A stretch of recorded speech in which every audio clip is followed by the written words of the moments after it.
Jika anda adalah seorang founder bisnes yang kerja siang dan malam sampai weekend pun tak rehat, tetapi pelik, kenapa sales masih susah nak capai 100,000 sebulan? Ads dah jalan, konten dah mantap, produk dah bagus, tim dah ada. Jadi, apakah masalahnya? Untuk pengetahuan anda, saya pun ada masalah yang sama sampailah saya boleh break the barrier untuk capai 6 figure sebulan. Sepanjang untuk nak capai 100,000 sebulan itu, ada pelbagai jenis faktor yang membuatkan kita terbantut untuk mencapainya. So, dalam video ni saya nak kongsikan antara 3 top masalah punca yang anda kena sedari sekarang supaya apa? Supaya kita boleh fix benda tersebut. Harapnya selepas anda tonton video ni, anda cuba praktikkan, akhirnya nampaklah cerah untuk kita capai 100,000 sebulan. Dan itu adalah satu permulaan sebelum anda capai ke 200,000, 300,000 dan seterusnya. So, apakah 3 punca utama yang saya sendiri lalui dan mungkin anda juga lalui yang membuatkan ramai business owner start dekat bawah 100,000 sebulan walaupun dah bertahun-tahun berusaha? Macam-macam kita buat sampai tak rehat, sampai kita mengorbankan masa dengan family, sampai kita bergaduh ke dengan family sebab tak datang event ke apa, ataupun tak balik kampung. So, in case jika anda tak kenal saya lagi, salam perkenalan, Assalamualaikum dan hai. Nama saya Alfa Rabi Sharif. Saya pernah bina 7 figure digital marketing agency di mana kami menguruskan lebih 25 juta ringgit untuk menguruskan kempen-kempen marketing beratus klien kami. Dan antara top klien kami seperti SKV, Easy Korban dan juga Yayasan Budi Ihsan Malaysia. Ada di antara klien kami yang memang kami bantu from zero untuk capai dia punya million yang pertama, dan ada yang juga daripada 4 angka kita bawa ke 5 angka, 5 angka bawa kepada 6 angka dan seterusnya. Semua itu atas izin Allah, tetapi kita kena usaha apakah yang sepatutnya kita buat secara manusiawi. So, let's go back to the topic. So, yang pertama adalah kita sangat-sangat sibuk untuk buat kerja level bawah, tetapi tak fokus pada growth ataupun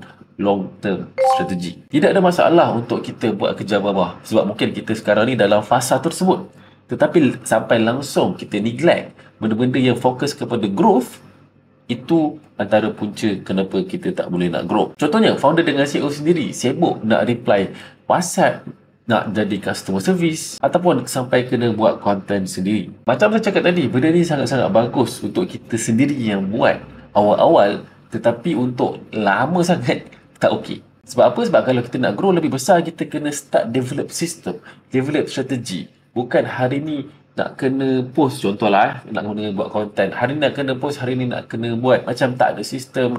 Okay? Sebab once kita dah ada sistem, kita dah cuba sistemkan apa yang kita kena buat setiap hari, and then kita cuba delegate benda tersebut kepada kita punya team, okay? Barulah kita punya masa nak buat tu boleh digantikan dengan masa yang sepatutnya kita fokus kepada growth dan juga nak bina bisnes itu lebih besar. Dan kalau founder masih sibuk buat semua benda, growth akan jadi sangat-sangat slow ataupun stagnan. Dan ingat kalau dalam bisnes, stagnan tak bermaksud stagnan. Maksudnya kalau anda rasa macam tak bergerak, sebenarnya dia tak bergerak, dia sebenarnya jatuh. So, sama ada kita grow or die. So, itu adalah punca nombor 1. Kita sibuk nak buat kerja level bawah sampai kita terlupa dan tak fokus pada growth. Okay? Yang kedua, marketing ada, tetapi strategi sangat lemah ataupun sebenarnya tak jelas. Marketing iklan berbayar kita dah buat, konten kita dah buat, live kita dah buat, tapi semuanya macam agak random. Okay? Macam trial and error. Hari ni buat lain, esok buat lain, marketing jadi campak-campak. Sekali lagi, untuk awal-awal tidak ada masalah, tetapi kalau dah lama sangat sampai kita macam tidak ada cara untuk kita ketahui apakah method yang lebih bagus untuk kita buat iklan berbayar ataupun konten, sampai macam poin pertama tadi, kita tak ada sistem untuk kita nak buat benda tersebut, end up kita akan jadi penat, asyik trial and error setiap hari, setiap minggu, setiap bulan. So, kalau kita buat marketing campak-campak macam tu, sales kita pun akan jadi campak-campak macam tu juga. Dia akan jadi unpredictable.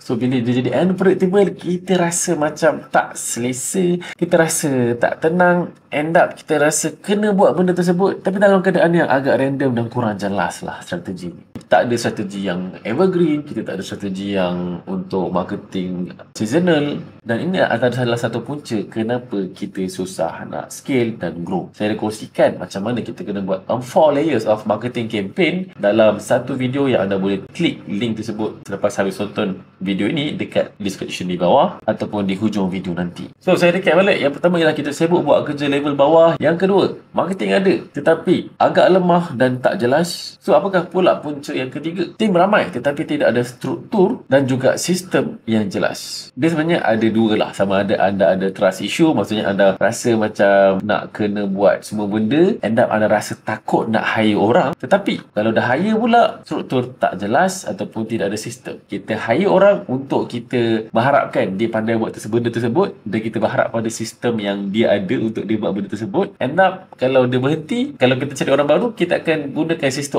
orang baru pula. So, maksudnya HQ sendiri ataupun kita sendiri sebagai founder business dalam syarikat kita tidak ada sistem yang dah proven. Point nombor satu tadi, kita dah nak cuba macam-macam sendiri. Kita nak jadi satu benda yang proven. Sebab itulah saya menggunakan framework start, leverage dan scale dalam bisnes untuk kita grow kita punya bisnes ke 6 ke 7 angka secara berfasa. Kalau anda sekarang ni dalam fasa figuring it out, kita nak tahu betul-betul apakah yang winning, kita nak cuba scale. Jangan scale benda yang kita tak proven lagi berjaya. So, tim ramai tak bermaksud bisnes akan scale. Tim tanpa sistem macam banyaknya kereta dekat jalan raya tetapi sistem traffic light tak ada ataupun lemah. End up jadi apa? End up jadi traffic jam. Samalah dengan bisnes. Tim ramai, kerja jadi redundant, masing-masing buat kerja yang lebih kurang sama, pembaziran masa, tak produktif, tak efisien. End up jadi apa? End up sales tetap tak berkembang. Gaji tetap kena bayar pada hujung bulan. Tetapi sales tak berkembang. Sebab kenapa? Kita tidak ada struktur yang jelas dan sistem yang jelas untuk tim yang kita dah hire. Dan kalau anda tak ada tim lagi, anda takut hire tim, anda sekarang ni masih sendiri boleh buat berpuluh ribu sebulan tetapi tak boleh nak capai 100k sebulan, memang anda kena ada tim juga, tapi anda kena prepare apa yang anda kena buat untuk tidak melakukan kesilapan nombor 3 tadi, iaitu dah ada tim tetapi tidak ada struktur dan strategi yang jelas. Jadi kesimpulannya, kalau anda nak capai sampai RM100,000 sebulan dan lebih daripada itu secara konsisten, kita perlukan framework yang jelas, strategi yang terbukti dan juga sistem yang predictable. Jadi jika 3 situasi yang saya bincang tadi menggambarkan keadaan bisnes anda sekarang, anda jangan risau sebabkan saya sendiri pun melakukan kesilapan yang sama, dan saya juga dalam proses untuk membantu business owner yang seperti anda untuk kita scale ke 6 ke 7 angka punya